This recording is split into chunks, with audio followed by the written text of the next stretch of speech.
कि आखिर एक सच्चा मुसलमान समीर कैसे एक्स मुस्लिम बन गया। मैं दीन के अंदर इंटू हुआ और इतना ज़्यादा इंटू हुआ कि मैं अपने घर वालों को परेशान करता था कि आप टीवी नहीं देख सकते, आप बिना दुपट्टा आप घर में भी नहीं रह सकते, आप दरवाजे पे नहीं जा सकते। घर की जो वुमन थी मैं उनको परेशान करता था, हाँ, तेरी ये बात मैं मान सकता हूँ कि तू घर की औरतों को परेशान करता होगा, क्योंकि तेरी कुछ हरकतें लगी हैं हमारे हाथ। मेरा फेस देख के लगता है मेरे बच्चे होंगे, ये कमी नहीं मुझ पर इल्जाम लगा रही है। अल्लाह माफ करे, बहुत मनुष्य लग रहे हो, मत करो, रहने लो। देख कितना स्मार्ट क्यूट लड़का तुझे प्रपोज कर रहा है। और बताओ जस्सी जाने मन, लिफ्ट करा दो हमें भी कभी, कब से पीछे पड़े हैं तुम्हारे। एडी भाई, जस्सी तुम्हारी स्वीट जई फ्रेंड है और मेरी स्वीट जई गर्लफ्रेंड है। एक्चुअली जब मैं अपनी एजुकेशन कर रहा था तो उसी के साथ मैं तबलीगी जमात के साथ कनेक्टेड हुआ इन 2007 और 8। ध्यान से सुनिएगा, इसने कहा कि ये तबलीगी जमात के साथ 2007 या 8 में कनेक्ट हुआ, और फिर इसने ये भी कहा हुआ है कि ये 18 साल तबलीगी जमात के साथ रहा। उसके बाद मैं तबलीगी जमात से जुड़ा और ज़िंदगी के 18 साल मैंने तबलीगी जमात के अंदर गुजारे। अब ये कौन से कैलेंडर्स फॉलो करता था हमें नहीं पता, क्योंकि 2007 में अगर ये तबलीगी जमात से जुड़ा था और 18 साल उसके साथ रहा तो 2025 बैठ रहा है इसके हिसाब से।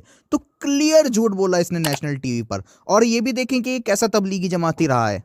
और बताओ जस्सी जाने मन, लिफ्ट करा दो हमें भी कभी, कब से पीछे पड़े हैं तुम्हारे। एडी भाई, जस्सी तुम्हारी स्वीट जई फ्रेंड है और मेरी स्वीट जई गर्लफ्रेंड है। कि हजरत मोहम्मद मुस्तफ़ा साहब जो है अल्लाह के रसूल हैं। कुरान स्क्रिप्चर पूरी किताब के अंदर 6336 आयतों के अंदर कहीं भी क्लियरली ये नहीं कहता कि मोहम्मद अल्लाह के रसूल हैं जिन पर कुरान नाजिल किया गया। पूरी किताब में कहीं नहीं कहता। तो आप साबित नहीं कर सकते कि मोहम्मद अल्लाह के रसूल हैं। अगर कोई ये साबित कर दे मुझे स्क्रिप्चर से कि मोहम्मद अल्लाह के रसूल हैं तो मैं इस्लाम कबूल कर लूंगा, मोहम्मद सल्लल्लाहु अलैहि वसल्लम के बारे में सूरह फतह है, सूरह नंबर 48 आयत नंबर 29। क्या लिखा हुआ है?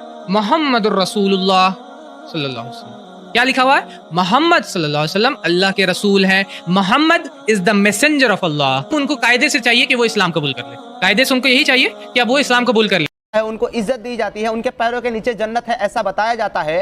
तो वही कुरान ये क्यों कहता है और वही किताब वही इस्लाम ये क्यों कहता है कि मोहम्मद साहब ने कहा कि मैंने सबसे ज्यादा जहन्नम में औरतों को देखा। पहली बात यह है कि अगर रसूल अल्लाह ने कहा है कि औरतें जहन्नुम में ज्यादा होंगी तो उन्होंने ये चीज फिक्र में बताई है। उसी ही हदीस में ये बताया गया है कि चैरिटी दिया करो ताकि तुम जहन्नुम में जाने से बच जाओ। तो क्लियरली रसूल अल्लाह सल्लल्लाहु अलैहि वसल्लम फिक्र में ये बात कह रहे थे। और ये लोग आपसे सही मुस्लिम 2834 हदीस छुपाते हैं। इस हदीस में साफ साफ लिखा है कि जन्नत में भी वुमेन ज्यादा होंगी। कुछ लोगों के बीच ये डिस्कशन हुआ कि जन्नत में मेन ज्यादा होंगे या फीमेल। तो इस हदीस को इस कॉन्टेक्स्ट में लाया गया कि फीमेल जन्नत में भी ज्यादा होंगी, और यही व्यू कई बड़े स्कॉलर्स का भी था कि फीमेल जन्नत में ज्यादा होंगी। आप एक मुसलमान रहे और कब आपने ये तय किया कि बस अब और नहीं? कब आप? मैं आपको थोड़ा सा अपना बैकग्राउंड बताना चाहूँगा पहले ताकि समझ में आ जाए। ज़िंदगी के 18 साल मैंने तबलीगी जमात के अंदर गुजारे।